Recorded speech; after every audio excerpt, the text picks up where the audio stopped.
is our guest.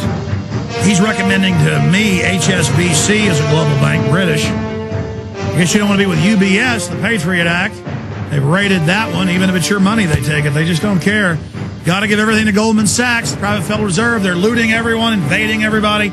Okay, Max, I want to have the world premiere here of a new trailer dealing with television mind control for Fall of the Republic. And I want to air the new trailer we aired yesterday, too, that you're in.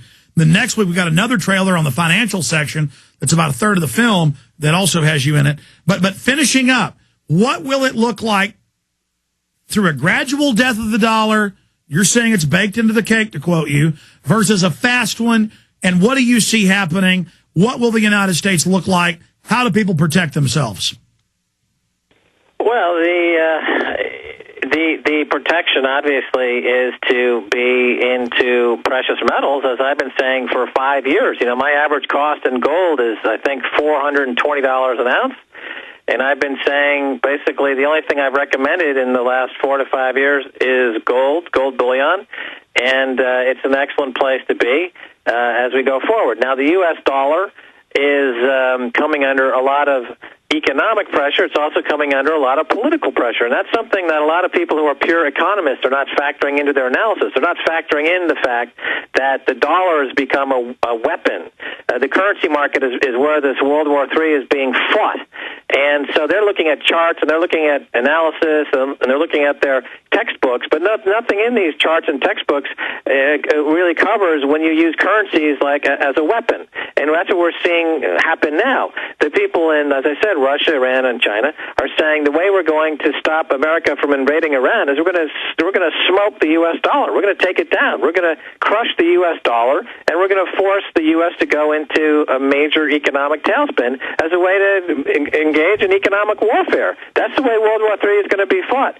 Now, for y'all, as I've been saying, gold bullion is a place to be. The dollar is, at the very least, it's going to be extremely volatile. You're just going to start to see 10, 20% moves it can be compressed into very short periods of time, and that's going to be very scary for people. But again, if you're defensive and you got some gold bullion, gold or silver bullion, you're going to have that's the place to be during this period of extreme volatility. And that the story is not different. The only thing different is that the timeline is being compressed, and things are happening a lot. Things are happening now. We're not talking about a concept that might happen in a few years. We're saying right now there are people.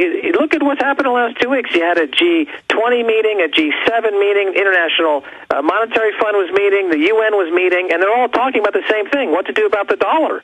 All these guys, while the kids in America are sitting playing with their hula hoops and the latest video games, their parents, being the IMF, the World Bank, and the G7, are in the kitchen, sitting around the kitchen table, deciding what to do with these kids in America and their dollar and their currency. So the kids are going to wake up one day and find out that, oops, mommy and daddy decided to devalue the dollar by 50%.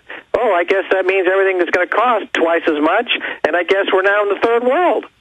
Oh, okay. But they're making those decisions right now. And it's tragic that the mainstream media in America is not telling the people in America what is being discussed at G7, G4, G20 right now. They're deciding America's future right now in the back rooms of these meetings right now. And obviously, with China, Iran, and Russia, they're not being coy about it. They're coming out there and they're saying, you know what? We're sick of you market manipulating folks in the U.S., and now, guns are drawn. We're going to start attacking this dollar, and we're going to start buying up gold aggressively. And Germany's caught in the middle, and they're saying, oh, my God, we've got like 3,000 tons of our gold in New York. We want it back. When Germany makes that announcement, gold's going to go to, it's going to have a huge move. By the way, let me just add this. CNBC is now predicting $2,000 an ounce gold, saying their charts show that. That's up on prisonplanet.com, one of the top stories. And you've got a fraction of the public waking up that gold is important and that actually has intrinsic value and can't be devalued completely. And it's probably only going to go up and is going up right now. What is going to happen when the yuppies decide gold is cool? How high could it go? Well, that's what I was talking to at the top of the show. If in fact the powers that be on Wall Street, Goldman Sachs and J.P. Morgan, if they figure out that the easiest bubble to try to inflate, to pay themselves huge Christmas bonuses this year or next year, if they decide it's gold, then it could go. Really, as we used to say in Wall Street, there is no top. So it could be like Google stock going from $20 to $500. Yeah, exactly. And then when I was working on Wall Street, and I worked on Wall Street in one capacity or another during the boom of the 80s, during the dot-com of the 90s. And, you had in the 90s the dot-com stocks that would go public at 16 and trade to 300. And then they returned back to, 16 again. But so gold could be, if they decide that gold, and gold's been in a bear market up until just the past few years.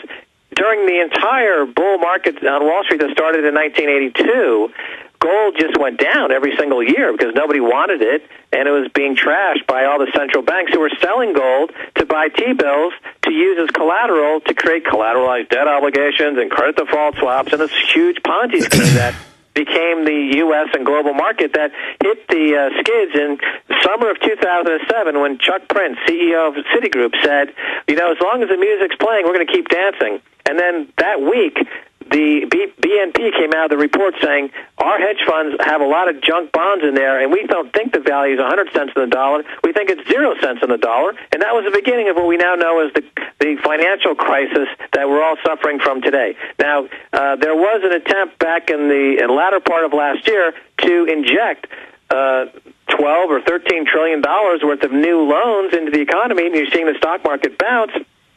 And you're seeing some quote-unquote green shoots. But now that all these stimulus packages have ended, the clunkers, cash for clunkers, et cetera, now we're going back to reality. When the reality is that all that Obama and these guys did was just layer another few $1 trillion worth of debt on top of the debt layer cake, and the whole thing is just, it didn't stop it from collapsing, and we're right back to where we were last year and the year before. By the end, within 6 months, there's going to be banks going to Congress saying, if you don't give us another $5 trillion, we're going to do a suicide mission. We're going to blow ourselves up, which is what Paulson did. If you remember, he said, give us $700 billion. We're going to blow up this entire economy. He was like one of these suicide bombers in front of Congress, and he strapped on like $5 trillion worth of derivative contracts that he was going to explode in everyone's face. And now, that's going to come again. So, the point being that the rest of the world is saying, hold on, we've seen this movie before. We don't want to play this game anymore. We've got the oil. You don't have the oil. Plus, a lot of these countries are dealing with the fact, I don't know if you follow this or not, Alex, but, I think it may go against some of your orthodoxy, but the fact is, in countries like Mexico, which is one of the 3 biggest oil fields in the world, Cantarell, their production is nosediving. It's down sharply.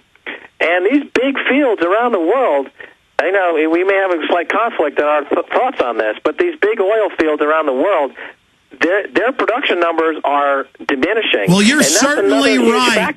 You're certainly right. There's 6.5 going on 7 billion people, and you're going to have fights over fewer and fewer resources. There is a lot of oil and stuff, but it's still a big job to find it and get it out. And you're absolutely right. There's pressure everywhere. Max, I'm going to come back and play the new trailer because I know you've got to go. But before we end, you were telling me you've got a new project. First time I heard of this at your PirateMyFilm.com website. Oh, yeah. Well, Pirate My Film, my website is anybody can list a movie and try to raise money for their movie. And I've got a few movies listed. I've got a movie called Where's Kenny Boy? I'm going to try to go down to Paraguay and find Ken Lay, because I think he's still alive and living down in Paraguay. I also have a movie called Baltimore Jihad. It's about who made the most money with options on 9/11. And I got a story going down to Baltimore, Maryland, and talking to the bankers who made all the money on 9/11 trading options. So that's a project called Baltimore Jihad. Then I've got a new project called Alex in Wonderland. And it's a fantasy project. It's about the mainstream media in America suddenly adopts Alex Jones as their mainstream media outlet. And what would happen if suddenly, mainstream media started to take on what you've been saying now for 14 years and adopting it as the main message.